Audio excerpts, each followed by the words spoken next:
Look, I don't say this to everybody. I can't. Most people wouldn't even understand what I'm about to tell you. They'd laugh it off, scroll past it, go back to doing exactly what they've always done, and wonder, years from now, why nothing ever changed for them. But you're still here. You clicked. You stayed. And that alone tells me something about you that you might not even fully see in yourself yet. So let's talk. Really talk.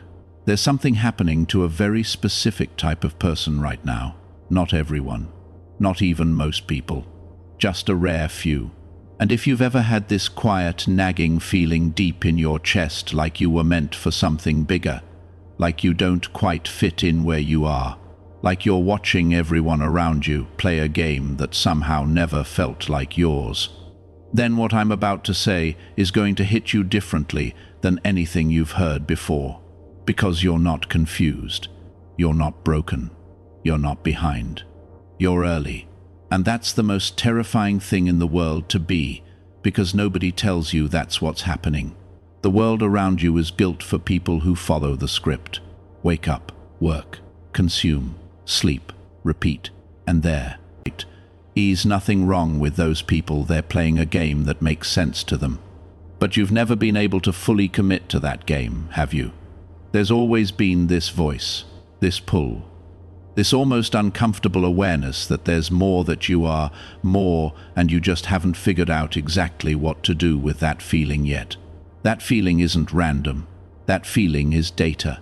I need you to hear me on this because I wasted years thinking the feeling was the problem, trying to quiet it, trying to fit in, trying to convince myself that I just needed to be more grateful, more realistic, more normal. And every single time I did that, I felt worse. Not better. Worse. Because when you silence something that is fundamentally true about who you are, it doesn't disappear, it festers. It turns into anxiety, into restlessness, into this low-grade dissatisfaction that colors everything, even the good days. The people around you might not understand what you're going through. They might tell you to be realistic. They might tell you that you're dreaming too big, that you need to just settle down, get a stable job, stop chasing things that don't make sense to them. And they say, it with love, I know that. But they're looking at you through the lens of who they are, and they genuinely cannot see what I can see when I look at the kind of person who feels this way. You have something in you that most people never develop. Not because they're lesser, but because they were never asked to. Life pressed them into a shape, and they took that shape, and that's okay. But you kept resisting the press. You kept springing back, and that resistance, that irritating, exhausting, sometimes painful resistance to becoming someone ordinary, that is your greatest asset. I know that sounds like something you'd embroider on a pillow. Stay with me. Here's what I've come to understand after years of watching people really watching, not just casually observing. The people who end up living genuinely extraordinary lives almost never had an easy start. They almost never had someone hand them a roadmap. They were the weird ones, the outliers, the ones who didn't know how to explain what they wanted, because what they wanted didn't have a name yet. They were the ones who failed more than their peers, and felt more deeply than their peers, and questioned more than their peers. Because of all of that, not in spite of it, they eventually arrived somewhere their peers could only admire from a distance. The question isn't whether you have what it takes. You do. The question is whether you're going to keep treating your difference as a defect, or whether you're going to start treating it as a direction. And I get it, that shift is not easy. Because society has spent your entire life subtly and not so subtly telling you that fitting in is survival. That being too much is a problem. That wanting too much is dangerous. And so you've learned to shrink. You've learned to explain yourself in ways that make other people comfortable. You've learned to dress up your ambitions in language that sounds reasonable. Because you've been burned before by the look people give you when you tell them what you actually want. I know that look, that polite, slightly concerned look that says they think you're delusional. And I know what it costs you to get that look from people whose opinion matters to you. It costs a little piece of your belief. And over time, enough little pieces add up to something huge, a version of you that's been negotiated down so many times that you can recognize the original anymore. But here's the thing about that original version of you. It didn't go anywhere. It's still there. It's the thing that made you click on this video. It's the thing that keeps you awake some nights, not with worry, but with possibility. It's the thing that lights up when you hear someone talk about breaking free, building something real, living on your own terms. It responds to that because it recognizes it. Because deep down, that's the frequency you're tuned to. And tuning back into that frequency fully, without apology, is the work. Now let me tell you something about the chosen few that nobody wants to say out loud, because it sounds almost too mystical, too out there for a practical conversation. But I've seen it too many times to ignore it. The people who are meant to do something meaningful with their lives go through a period, sometimes a very long, very dark period, where it feels like everything is falling apart, where nothing is working, where the gap between where they are and where they feel they're supposed to be seems almost unbridgeable. And in that gap, most people give up. They conclude that they were wrong about themselves. They file the dream away and get on with the practical business of surviving. But the ones who don't give up, the ones who stay in the gap, uncomfortable and uncertain, refusing to fully surrender to the ordinary, those are the ones who come out the other side transformed, not lucky. Not accidentally successful, transformed, because they stayed in the fire long enough for it to change them, instead of running from it. You might be in that gap right now. And if you are, I want you to hear this. The gap is not evidence that you were wrong. The gap is evidence that you're in the middle of something. And the middle of something important is always the ugliest, most confusing part. The beginning has all the excitement. The end has all the payoff. The middle has none of either, just the work and the doubt and the choice every single day to keep going anyway. Keep going anyway. There's another thing I shouldn't really be telling you, because it's the kind of thing that sounds harsh, but it's true, and I'd rather give you the truth than the comfortable version. Most of your competition, and I mean the people competing for the same opportunities, the same attention, the same slice F the world you want, most of them are not operating at anywhere near their full capacity. They're talented, they're smart, they're trying, but they're also distracted. They're also addicted to comfort. They're also making decisions based on what looks good right now, rather than what will actually matter 5 years from now. And that is an enormous advantage for you, if you're willing to use it. Because if you are someone who is genuinely committed, not motivated, commitment is different from motivation. If you are genuinely committed to showing up even when it's hard, to learning even when it's slow, to building even when nobody's watching yet, you are already ahead of the majority. Not because you're exceptional in some cosmic, predetermined way, but because consistency in a world full of inconsistency is genuinely rare. And rarity has value. But here's the trap. And this is the part I really shouldn't be telling you, because once you see it, you can't unsee it, and it might make you a little angry. The systems that most people operate inside, the schools, the jobs, the social structures, the content that fills their feeds, they are not designed to help you reach your potential. They are designed to keep you functional. Productive in the way that benefits the system, not in the way that benefits you. And so there's an entire infrastructure of noise designed to keep you distracted, to keep you chasing small rewards, to keep you addicted to the feeling of almost the feeling of being close to something without ever quite getting there. And the people who break out of that, the ones who genuinely escape and build something extraordinary, they do it by learning to see the noise for what it is. They stop consuming content that makes them feel inspired without making them move. They stop surrounding themselves with people who make comfort feel virtuous. They stop mistaking busyness for progress, and they stop mistaking motion for direction. They get very, very clear on what they actually want, and they get equally clear on what they're willing to give up to get it. Because there is always a trade. There is always something you have to be willing to lose. And the clarity to see that trade clearly and make it anyway is one of the rarest and most powerful things a person can develop. You have that clarity available to you. Most people don't access it because accessing it requires a kind of honesty with yourself that is genuinely uncomfortable. It requires sitting with the question of what you actually want, not what sounds good. Not what would impress people, not what's realistic by someone else's standards, but what, if you let yourself fully want it, you would give almost anything for. Do you know what that is for you? Can you say it out loud, without immediately softening it or walking it back? If you can't, then that's the work, right there. Not the productivity hacks, not the morning routine, not the side hustle. The work is figuring out who you actually are, and what you actually want, and then getting out of your own way long enough to go get it. And if you can say it, if you know, and you've known for a while, and you just haven't fully committed to it yet, then you already know what I'm going to say. You already know what the next step is. You're just scared, and that's okay. Fear and readiness are not opposites. They almost always arrive together.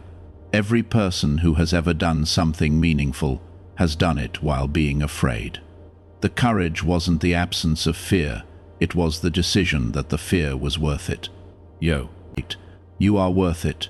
Whatever it is you're building toward, whatever it is you're trying to become, you are worth the risk of going after it fully. Not halfway. Not with one foot still safely planted in the ordinary. Fully. I'm going to say something now that I've thought carefully about, because I know how it sounds, but I need to say it anyway. There is a version of your life, a very real, very possible version, where years from now you're sitting somewhere looking back, and everything you're going through right now makes complete sense.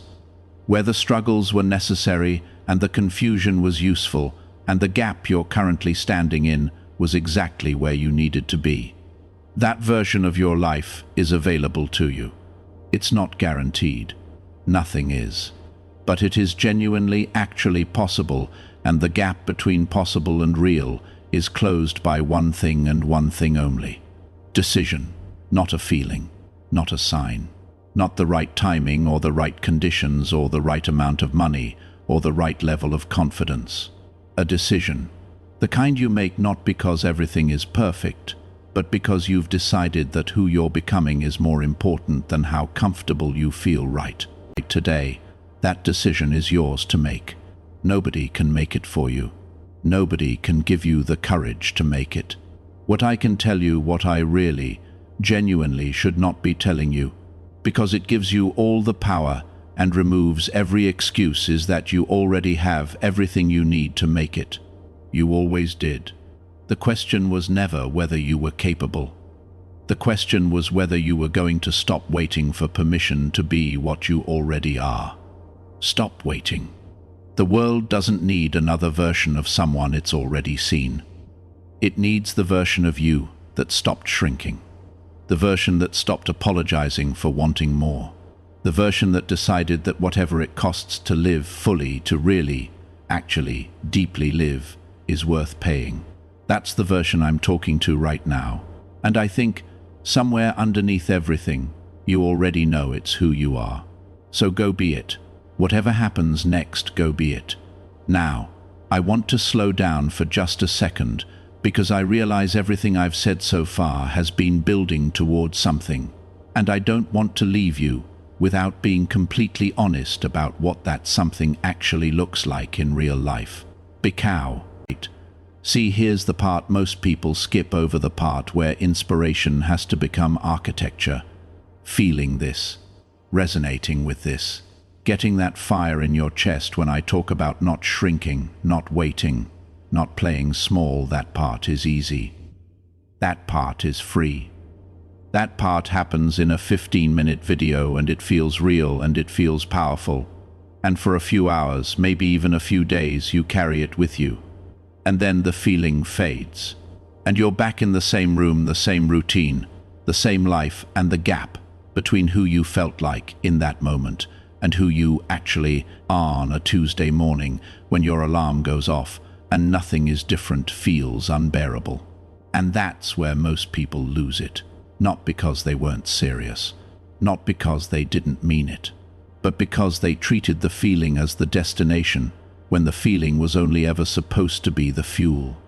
Fuel has to go somewhere. It has to move something. Otherwise, it just burns. So let me ask you something that nobody in this space wants to ask you, because asking it makes the conversation harder, and most people in this space are not actually interested in harder, they're interested in clicks. Have you got any plans for tomorrow? Not someday, not when the time is right. Tomorrow, specifically.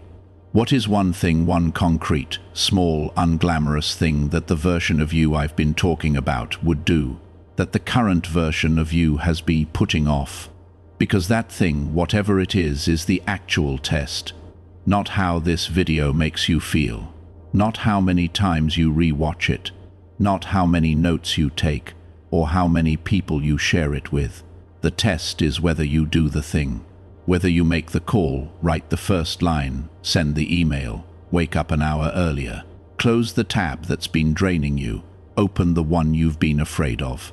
The test is so ordinary it's almost insulting, and that's exactly why so few people pass it. Here's the deepest truth I can offer you, and it's the one I've been building to since the first second of this video. The reason I shouldn't be telling you all of this is not because it's secret. It's not because some powerful group wants to keep you down. It's not a conspiracy. The reason I shouldn't be telling you is because it only works if you actually use it, and if I tell it to 1,000 people and 990 of they nod along and then go back to their lives unchanged. I've just given them another comfortable story to tell themselves about why they're special without actually having to do anything special. I don't want that for you. I genuinely don't. And so I'm going to say the uncomfortable version. This only matters if you do something with it.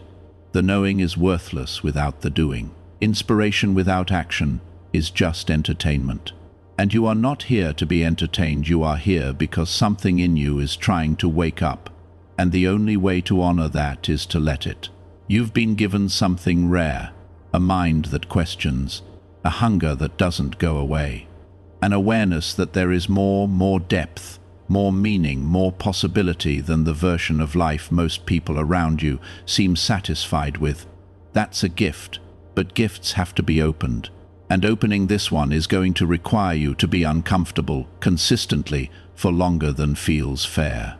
It's going to require you to do things before you feel ready, to say things before you have proof they're true, to build before anyone shows up to watch, to commit before the outcome is guaranteed, and to keep going not because it's easy, not because you feel brave, but because the alternative is a life that, years from now, you will look back on and know you never really tried.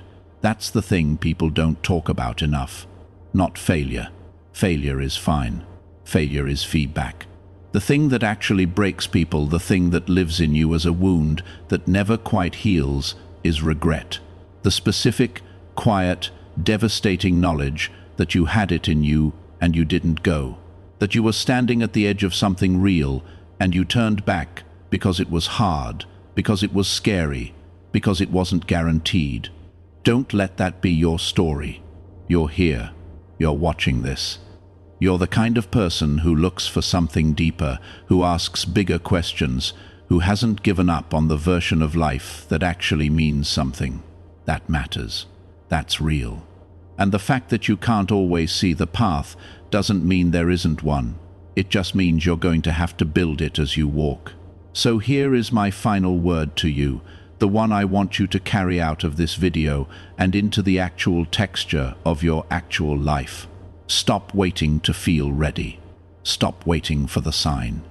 Stop waiting for someone to tell you that you have permission. You have it. You always had it. The only question left is whether you're willing to use it. Whatever your next step is, take it today, before the feeling fades, before the routine reclaims you, before the noise gets loud again and the gap starts to feel normal again. Take the step while you can still feel why it matters, because you do matter. What you're carrying matters, and your world needs the version of you that finally stopped waiting. That's it. That's what I wasn't supposed to tell you. And now you know. What you do next is entirely up to you. But since you're still here, since you didn't click away, didn't skip ahead, didn't get bored and open another tab, I think you deserve a little more. Because there's a layer underneath everything I've said that I haven't touched yet, and it might be the most important layer of all. Let me tell you about identity. Not the identity you perform for other people. Not the version of you that shows up to work, that texts back quickly, that laughs at the right times and says the right things and fits, more or less, into the shape that life has carved out for you. I'm talking about the ID, entity underneath that. The one you're not sure you're allowed to claim yet. The one that feels a little too big, a little too bold, a little too much like a bet you haven't won yet. Because here's what nobody tells you about becoming the person you're meant to be. It doesn't start with action. It starts with identity. It starts with the story you tell yourself about who you are at the most fundamental level. And if that story is still the old one, the one written by your circumstances, your upbringing, your failures, your critics, the version of you that existed before you understood any of this, then every action you take will be filtered through that story. And the story will quietly sabotage you every single time, not because you're weak, but because the mind is loyal. It follows the story it's been given. It works tirelessly to make the external world match the internal one.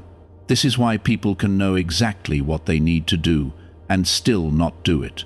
This is why brilliant people stay stuck. This is why people can consume every self-improvement book ever written and still wake up 5 years later in the same place. With the same habits, the same problems, the same quiet ache, a potential. It's not a knowledge problem. It was never a knowledge problem. It's an identity problem. It's the gap between who you know you could be and who you actually believe you are. And closing that gap, really closing it, not just papering over it with affirmations and vision boards, requires something that most people are not prepared for. It requires grieving the old version of yourself. It requires being willing to let go of the story that kept you safe, even when that story was also keeping you small. Because that old story is familiar. It's comfortable. Even when it's painful, it's known. And the human mind will almost always choose the familiar pain over the unfamiliar possibility, because the unfamiliar possibility contains risk, and risk contains the chance of being wrong about yourself. That's the real fear, not failure, not judgment. The fear of finding out that you tried your hardest and it still wasn't enough. The fear that the hunger you feel isn't actually evidence of something real, that it's just ego, just delusion. Just a mind that watched too many inspirational videos and confused the feeling of potential with the fact of it. I understand that. To fear. I really do. And I'm not going to tell you it's irrational, because it isn't entirely. Some people do overestimate themselves. Some people do mistake restlessness for destiny. That's real. But here is also real. The people who never try, the people who let that fear make the decision for them, they don't escape the pain of being wrong. They just swap one pain for another. They trade the pain of possible failure for the certainty of permanent wandering. And wandering, stretched out over a lifetime, is far heavier than any failure you could have survived. You can survive failure. You cannot survive a life unlived. Not without carrying it with you every single day as a weight that never quite lifts, as a question that never quite goes quiet, as a version of yourself that keeps showing up in dreams and quiet moments, asking what might have been. So let's talk about what it actually takes to rewrite the identity. Because this is practical. This is something you can actually do, starting now, regardless of where you are or what you have or how much time has passed. It starts with language. The words you use about yourself, privately, are not neutral. They are instructions. When you say, "I'm not the kind of person who does that," you are not describing a fact, you are issuing a command. When you say, "I'm always like this," you are not observing a pattern, you are reinforcing one. The language you use with yourself is the code your brain runs on, and most people have never audited that code. They just run it, day after day, wondering why the output is always the same. Start auditing. Start noticing the sentences that play on repeat in your own mind when things get hard, when you make a mistake, when you look at someone who has what you want. Are those sentences true? Or are they just old? Are they accurate? Or are they just familiar? And most importantly, are they the sentences of the person you are, or the person you're becoming? Because here's the thing about identity. You don't have to earn it before you claim it. You claim it first, and then you earn it through action. Every person who ever became anything started by deciding they were the kind of person who did that thing before the evidence supported it, before anyone around them agreed, before they had any proof beyond the decision itself. You decide first, the proof comes later. This isn't delusion. Delusion is claiming an identity disconnected from any genuine internal truth. What I'm describing is alignment, closing the gap between the person you sense yourself to be at your deepest level and the person you're actually living as on the surface. You're not inventing something fake. You're excavating something real. You're giving language and commitment to something that has always been there, underneath the noise, waiting for you to take it seriously. And taking it seriously looks like this. You stop introducing yourself in apologetic terms. You stop qualifying your ambitions with "I know it sounds crazy, but..." You stop laughing off your goals as a defense mechanism before someone else can laugh at them first. You stop treating the things that matter most to you as if they're embarrassing, as if wanting a real life, a meaningful life, a life that actually reflects who you are, is somehow naive or presumptuous. It is not naive. It is the whole point. Now let me talk about time, because I know what you're thinking. You're thinking about how much of it you've already spent, how many years you've already given to the wrong things, the wrong people, the wrong version of yourself. And I know how that accounting feels: heavy, regretful, a little shameful. Like you're behind a schedule you can't even name, running late for a life you can't quite see. Stop that accounting. Right now. Stop it, not because the past doesn't matter, but because the math you're doing is wrong. You're calculating loss. You're adding up everything the old version of you cost you. But you're not subtracting what it taught you. You're not counting what you learned in that time about yourself, about people, about what you don't want, about what actually matters to you when you strip away the noise. All of that is in you now. All of that is working for you, even when you can't see how. The person you are today, complicated, aware, a little bruised, a lot wiser, is not behind. That person is exactly where they need to be to take the next step, because the next step doesn't require a clean slate. It doesn't require a perfect past or an ideal starting position. It requires exactly what you have. A mind that's been through enough to know the difference between what matters and what doesn't, and a spirit that, despite everything, hasn't given up. That combination is rarer than the ink, and it is more than enough. Here's the last thing I want to leave you with, and I want you to really sit with this one, because it's the thing that separates the people who actually change their lives from the people who spend their whole lives planning to. Momentum is not built in moments of inspiration. It's built in moments of resistance. The moment you least want to do the thing, the morning you're tired, the afternoon everything went sideways, the evening when it all feels pointless and far away, and maybe even stupid, that is the moment that defines you. Not the days when it's easy. Not the days when the energy is high and the vision is clear and the path feels obvious. The days when none of that is true. The hard, quiet, unglamorous days when you do it anyway. Those are the days that actually build a life. And the reason most people never get there is not because they don't have what it takes. It's because they've been sold a version of transformation that looks like a montage, a series of peak moments strung together into a highlight reel that skips over the actual texture of change. Real change doesn't look like a montage. It looks like Tuesday. It looks like doing it. Something small and important when you don't feel like it. It looks like choosing, for the 100th time, to believe in a version of yourself that hasn't fully shown up yet. That choice, made over and over again in the ordinary moments, that is the whole thing. That is the secret that was never really a secret. That is what I wasn't supposed to tell you, because once you see it, once you really see it, you lose every excuse. You can't pretend you don't know anymore. You can't wait for a better time or a stronger feeling or a clearer sign. You just have to choose. Today, tomorrow, every day after that. Not perfectly, not without doubt, not without fear, but consistently, stubbornly, with the full weight of who you know yourself to be pressing against every reason to stop. You are the chosen one. Not because someone ordained it, not because the universe owes you, but because you chose it, because you're still here, because something in you refuses to settle, refuses to shrink, refuses to believe that this, whatever this currently is all there is. Honor that, with your time, with your choices, with the willingness to be uncomfortable in the service of something real. That's everything. That's all of it. Now go.